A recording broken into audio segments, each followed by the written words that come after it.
Hello everyone, welcome back to my channel. চলে এসেছি আমি পিউ ফ্রম দুর্গাপুর। সবাই কেমন আছো? সবাই আশা করি ভালো আছো। গুড মর্নিং সবাইকে। সকাল সকাল রান্নাঘরে এসে ভাত, এদিকে পাট শাকের ঝোল, আর হচ্ছে বকফুল বড়ার ভাজা হবে, আর এদিকে হচ্ছে তোমার মাছের ডিমের বড়া, আর এদিকে কিটি সোনার খাবার ভিজিয়ে। যেহেতু বাপের বাড়িতে পুজো আছে, সেই কারণের জন্য রান্না বান্না সেরে চলে এলাম কিটি সোনাকে স্নান করাতে। ওকে 4 দিন ধরে সময়ের অভাবে স্নান করাতে পারছিলাম না। এই গরমে এই বাচ্চাগুলো ভীষণ চান করতে ভালোবাসে, কিন্তু আমাদের কিটি হচ্ছে ব্যতিক্রম, একদম স্নান করতে পছন্দ করে না, ভীষণ ভয় পায় ছোট থেকেই। ওকে একবার যদি সকালবেলা বলেছি আজকে তোকে স্নান করাবো, ও কিছুতেই খাটের তলা থেকে বেরাতে চায় না, বকে তারপরে ওকে বের করতে হয়। ওকে স্নান করিয়ে তারপরে আমি স্নান করতে যাব, তারপরে রেডি হয়ে বাপের বাড়ি। তোমাদের দাদা ভাইয়ের যেহেতু ডিউটি রয়েছে, সেই কারণের জন্য তোমাদের দাদা ভাই আসেনি, আমি আর আমার ছেলে আর আমার কিটি সোনা এসেছি। দেখো, এসে প্রণাম করে নিয়েছি। প্রণাম করার পরে পেয়ে গেছি নারায়ণের প্রসাদ। এই প্রসাদটা খেতে আমার কিন্তু ভীষণ ভালো লাগে। কে কে পছন্দ করো অবশ্যই কিন্তু কমেন্ট করে জানিও।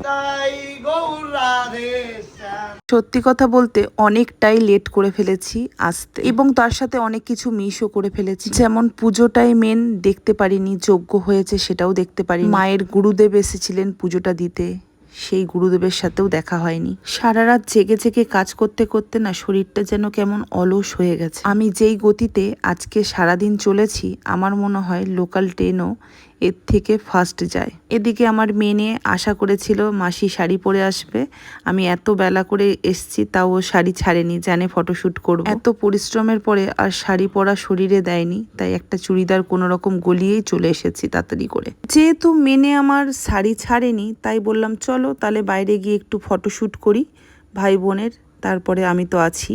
তো এদিকে দেখো ওদের কিন্তু ফটোশ্যুট করে দিচ্ছি। যেহেতু ভীষণ গরম রোদ, ছেলে ঘেমে যাচ্ছে। এদিকে দেখো ভাই বোনের ভালোবাসা, বোন আবার আঁচলটা ভাইকে দিল মুখটা মোছার জন্য। এগুলো কিন্তু ওরা যখন বড় হয়ে যাবে, সবার বিয়ে হয়ে যাবে, তখন কিন্তু স্মৃতি হয়ে এই বোকা বাক্সে থেকে যাবে।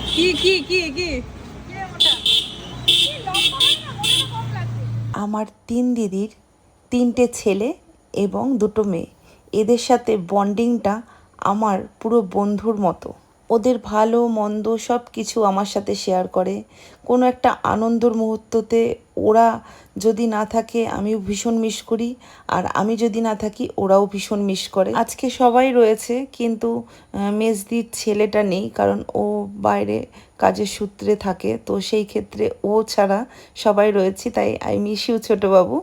আর সব থেকে বেশি মিস করছি যাকে, বাপের বাড়িতে এসে, সেটা আর বলার কিছু নেই, সেটা হচ্ছে আমার মাকে। আই মিস ইউ মা, যেখানেই থাকো খুব ভালো থাকো, এটাই চাইবো, আর কিছু চাই না। এদিকে ছেলে মেয়েরা এখন লালিপপ সাবান নিয়ে কি একটা ভিডিও দেখেছে ইনস্টাগ্রামে, সেই ভিডিওটা ওরা করবে, সেই কারণে দেখো দোকানে চলে এসেছে এখান থেকে সাবান আর লালিপপ চকলেট নিতে। তো এখানে পাইনি, এখন ভাই বোন দুজনে মিলে যাবে, অন্য কোথায় পাওয়া যায় সেখান থেকে আনবে।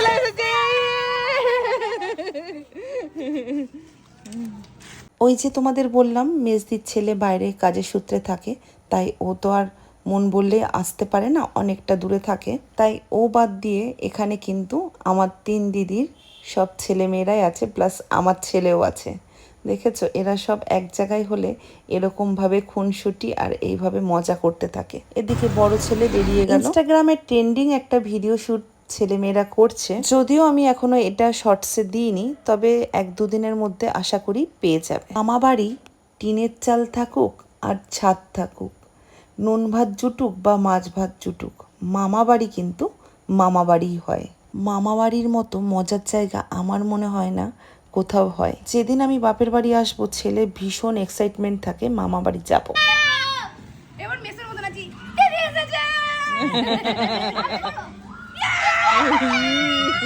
এই হচ্ছে আমাদের ছেলে মেয়ে, এক জায়গায় থাকলে এইভাবেই ওরা আনন্দ ফুর্তি করে। যেখানেই যাই কাজ ছাড়া আমার জীবনে কিছু নেই। সব ভাই বোনরা একসাথে মিলে চা খেতে গেছিল বাইরে।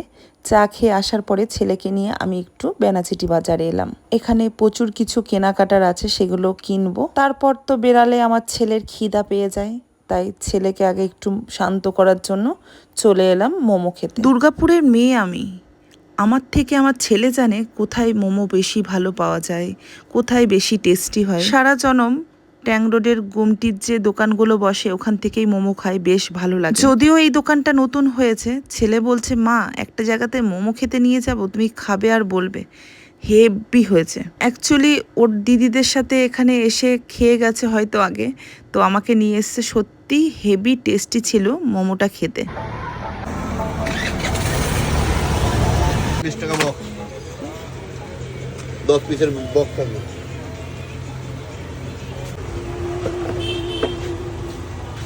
মা এখানে কি করছো?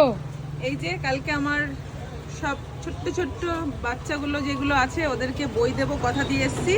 দেখো দুনিয়ার কাজ নিয়ে বেনাচিটি বাজারে এসেছি, তারপরেও আমার ছেলের বায়নার শেষ নেই। ঘরের সব অ্যাকোরিয়ামগুলো প্যাকড আপ মাছ, তারপরেও ও এইখানে একটা প্রদীপদার দোকান বলে রয়েছে, সেই দোকানে মাছ কি কি এসেছে সেটা দেখতে আসবে। বারবার করে বললাম যে আজকে সময় নেই, আবার বাড়িতে ফিরতে হবে, পরে একবার আসবো। ওর কিছুতেই শুনবে না। তো যাই হোক, ওর মনকে শান্ত করার জন্য চলে এসেছি, কিন্তু কিছু নেয়নি, শুধু দেখলো। ওই যে নেশা, আর কি বলবো। চলো এখান থেকে বেরিয়ে তারপরে এসেছিলাম একটা সিটি গোল্ডের দোকানে, সেখান থেকে একটা সুই কানের নেব বলে। অনেক দিন ধরেই নেব করছিলাম, তো নেওয়া হচ্ছিল না, সেটা নিয়ে নিলাম। তারপর বাড়ির জন্য এখান থেকে নিলাম হচ্ছে ব্রেড চপ আর হচ্ছে চপ। যে কোনো স্ন্যাক্সই সন্ধ্যায় পাওয়া যায় ভালো। আমরা যখন বাড়ি ফিরছি তখন বাজে প্রায় 8:30 পৌনে 9টা। তখন মোটামুটি সব খাবারই শেষের দিকে। তো মোমো ভেবেছিলাম যেই দোকান থেকে আমরা খেয়েছিলাম সেখান থেকেই ছেলে মেয়েদের জন্য নিয়ে যাব, কারণ আমার ছেলেমেয়েরা সব মোমো লাভার। কিন্তু সেই দোকানে মোমো শেষ হয়ে গেছে। আমি বিয়ের আগে যেখান থেকে মোমো খেতাম সেখান থেকে 3 প্লেট মোমো নিয়ে নিলাম 3 ছেলে মেয়ের জন্য। এদিকে বাবা আর দিদি এদের জন্য নিয়ে নিয়েছিলাম ব্রেড চপ আর চপ। মোমো নিয়ে এসেছি শুনে তো আমার ছেলে মেয়েরা ভীষণ খুশি হয়ে গেছে। ওই যে তোমাদের বললাম, ওরা সবাই খুব মোমো খেতে ভালোবাসে। ছেলে মেয়েদের খুশিতেই আমাদের খুশি। যাই হোক, দেখো এখানে পার্টি বসে গেছে খাবারের, তো ওরা খাক, আমাকে এখন বাড়ি ফিরতে হবে। ছেলে তো খেয়েই এসেছে, তাও ওদের সাথে একটু তো খাবেই, যেহেতু সব ভাই বোনরা একসাথে খাচ্ছে, বুঝতেই পারছো। আর এদিকে তোমাদের দাদা ভাই তো নিতে আসবে না, আমাদেরকে চলে যেতে হবে, সেই কারণে আমাকে কিন্তু এখনই বেরিয়ে যেতে হবে। তাই দেরি না করে আমি কিন্তু ঝটপট বেরিয়ে গেছি বাড়ি যাওয়ার উদ্দেশ্যে। যতক্ষণ আমরা বাড়ি যাচ্ছি ততক্ষণ তোমরা ভিডিওটা দেখে একটু লাইক কমেন্ট আর শেয়ার করে দাও। আজকের মতো টাটা, দেখা হবে নেক্সট ব্লগে।